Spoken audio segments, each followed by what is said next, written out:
वक्रतुंडी महाकाय सूर्यकोटि समप्रभा। सरल हिंदी बोलिए। सरल हिंदी का मतलब क्या? जिसमें अंग्रेजी और फारसी के शब्द मिले हुए हों, वो सरल हिंदी है। और सरल हिंदी और शुद्ध हिंदी से अंतर क्या पड़ता, मैं उदाहरण देना चाहता हूं। मैं परसों, अभी आपने बताया ना, आज तक ने सर्वे किया था, तो उसमें भारत और काल और अमृत शब्द 3 बार आया था। वो सबसे ज़्यादा 3 शब्द जो आए थे, उसी समय बाई चांस वो दिखाने लगे कि कोलकाता में स्वतंत्रता दिवस मनाया जा रहा था। तो पहले हेलीकॉप्टर से फूल बरसाए गए, तो क्या कह रहे थे? पुष्प वृष्टि करो। अब अगर आपने संस्कृत में हिंदी पढ़ी तो समझने में कोई समस्या नहीं आएगी। पुष्प वृष्टि, फिर वो कह रहा है अपूर्व दृष्टि, ये अपूर्व दृष्टि दिखाई पड़ रही है। तो जब आप संस्कृत निष्ठ हिंदी पढ़ते हैं तो भारतीय भाषाओं के साथ ज़्यादा जुड़ते चले जाते हैं, ना कि डिस्कनेक्ट होते चले जाते हैं।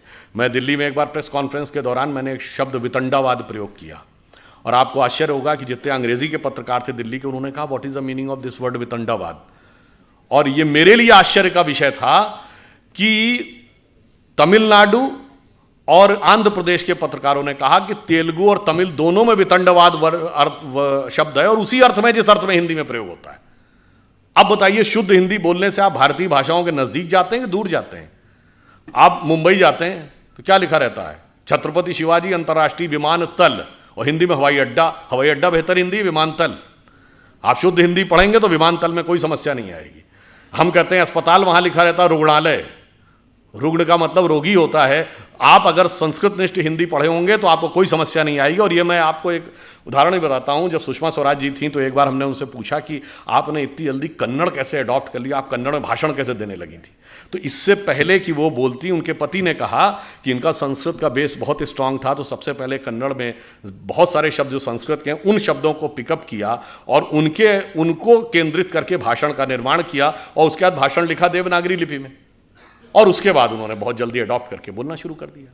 तो आप सोचिए कि ये भाषा किस ढंग से जोड़ती है, और भाषा किस ढंग से आपके दिमाग को पल्यूट भी करती है।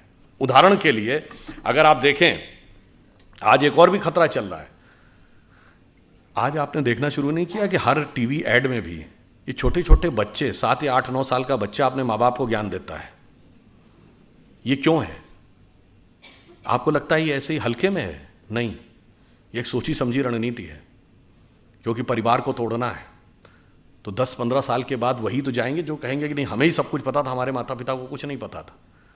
जैसे मैं ये एक उदाहरण भी आपको देना चाहता हूँ, ये बात मैंने एक बार पहले भी बोली है। अभी हरनाज संधू को मिला है मिस वर्ल्ड का पुरस्कार, वरना इससे पहले 1994 से 2003 के बीच में ढेर सारी भारतीय लड़कियों को मिस वर्ल्ड, मिस यूनिवर्स मिला, उसके बाद गायब हो गया। यानी सुंदर लड़कियां ना 1994 से पहले पैदा होती थी, ना 2003 के बाद। ये आपको लॉजिकल लगती है बात? नहीं जी, 1991 में नई अर्थव्यवस्था आई, भारत के पास इंफ्रास्ट्रक्चर नहीं था, तो कहां से पैसा आएगा? क्योंकि ना हमारे पास फिजिकल इंफ्रास्ट्रक्चर था, ना फाइनेंशियल इंफ्रास्ट्रक्चर था। तो बाकायदा कोलंबिया यूनिवर्सिटी का एक रिसर्च पेपर है कि बेसिकली पैसा कहां से आएगा मार्केट में। तो उस समय ये आया कि जो भारतीय परिवार हैं उनकी जो एवरेज सेविंग है 19 से 20% है। यानी एक औसत भारतीय परिवार लगभग 20% अपनी आय का बचाता है। अब वो उसमें से अगर हम 10% निकाल के मार्केट में ले आए तो मार्केट में इनिशियल फ्लो ऑफ मनी आ जाएगा। अब ये रिसर्च किया गया कि वो बचत के लिए सबसे ज़्यादा प्रेरित कौन करता है, तो उसमें कहा गया कि घर की महिला सबसे ज़्यादा प्रेरित करती है कि पैसा बचा के रखो। अब कहा गया कि जो नेक्स्ट जनरेशन की जो महिलाएं हैं, यानी लड़कियां जो आज हैं, उनको किस तरीके से इंटरनेशनलाइजेशन और मार्केट के अंदर जो खर्चा होना है उसकी तरफ हमें प्रेरित करना है। उस तरफ घुमाने के लिए ये सब कुछ हुआ और अचानक बंद हो गया। और विष कैसे आपके दिमाग में फैलता, मैं एक छोटी सी बात बताया दे रहा हूं। जैसे हम सब कहते हैं कि एक अंग्रेजी का शब्द है everything is fair in love and war. इसका हिंदी क्या है? जंग और इश्क में सब कुछ जायज है। ये हिंदी का कोई भी शब्द नहीं है। जंग हिंदी का शब्द है, ना इश्क हिंदी का शब्द है, ना जायज हिंदी का शब्द, सब फारसी के शब्द है। कभी आपने हिंदी या संस्कृत या किसी अन्य भारतीय भाषा में ऐसी कोई कहावत सुनी है कि युद्ध और प्रेम में सर्वथा सब कुछ उचित अनुचित है? ऐसा होता ही नहीं है, क्योंकि भाषा आपके दिमाग में एक संस्कृति भी लाती है। हमारे यहां युद्ध का एक धर्म है और प्रेम का एक त्याग है। इसलिए जिन्होंने कहा कि everything is fair in love and war, तो वहां आतंकवाद भी जायज है और फिर एसिड फेंकने वाले भी जायज है। इसलिए हमारे यहां ऐसा नहीं था। इसलिए हमें यह भी ध्यान रखना होगा, हम अपने बच्चों को यह भी समझाएं कि जब वो बहुत सारे प्रकार के तर्क वितर्क करते हैं, एक छोटी सी बात और आपको बताता हूं, तो इसको समाप्त करते हैं।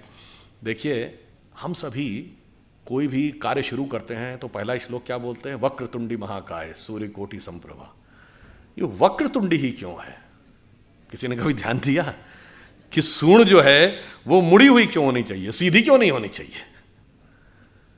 उसका कारण यह है, और गणेश जी, यहां तो सबसे बड़ा गणेश जी का मंदिर है, गणेश जी के हाथी का ही सर क्यों है? कारण यह है कि हाथी के सर में और उनके एक ही दांत क्यों है? चूहे की सवारी क्यों है? उसका कारण यह है कि गणेश जी का पूरा स्वरूप हमारे अंदर की कुंडलनी जागरण की प्रक्रिया का स्वरूप है। इसीलिए सूंड जो है कुंडलनी का प्रतीक है। हाथी का सर इसलिए है कि हाथी के मस्तक में गजमुक्ता होती है, और दो दांत की बजाय एक दांत, और एक दांत भी टूटा हुआ है।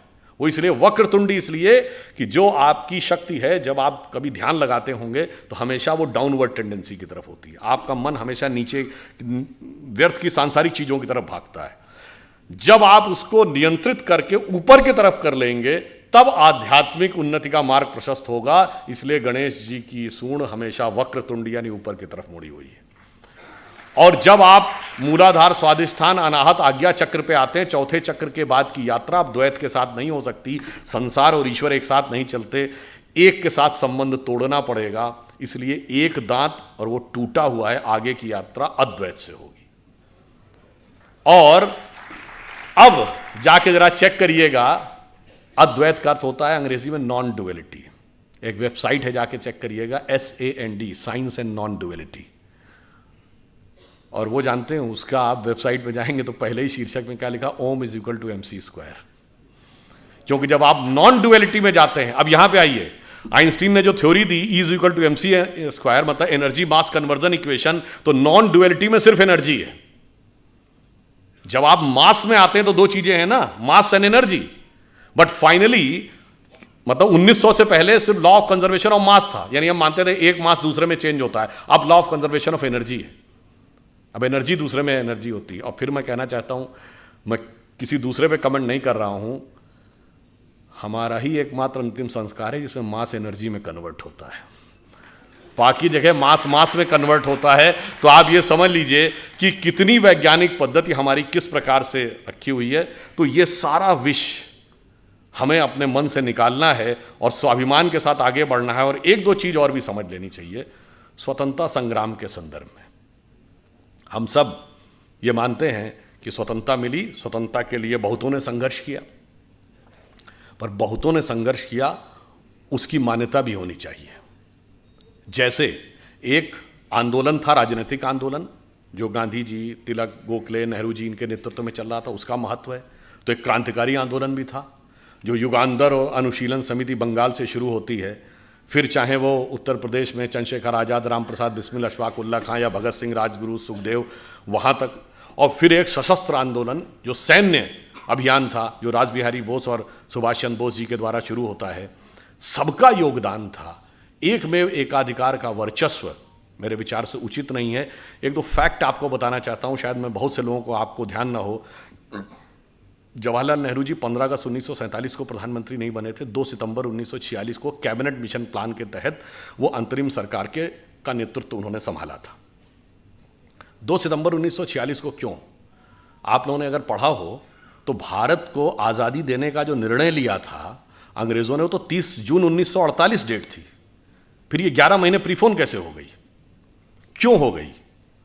उसको अगर समझना है तो आप ये समझिए